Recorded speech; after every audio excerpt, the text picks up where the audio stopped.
પરીક્ષા આ માત્ર એક શબ્દ નથી, પરંતુ દરેક ઉમેદવારના વર્ષોની અથાગ તપશ્ચર્યા, માતા પિતાની અનંત આકાંક્ષાઓ અને દેશના ઉજ્જવળ ભવિષ્ય તરફનું પહેલું પગથિયું છે. આ વ્યવસ્થાને જાળવવી અને દરેક ઉમેદવારની વર્ષોની મહેનતને યોગ્ય સન્માન અને ન્યાય આપવો એ જ સરકારની પ્રાથમિકતા રહી છે.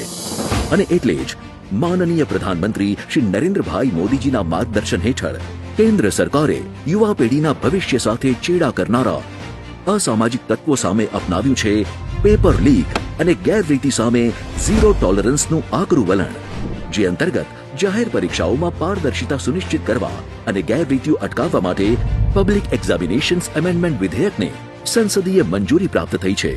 પરીક્ષા વ્યવસ્થા સાથે ગેરરીતિ કરનારા ગુનાહિત તત્વો સામે 10 વર્ષ સુધીના કારાવાસ અને ₹10 કરોડ સુધીના આકરા આર્થિક દંડ સહિતના અત્યંત કડક દંડાત્મક પગલાં લેવામાં આવશે.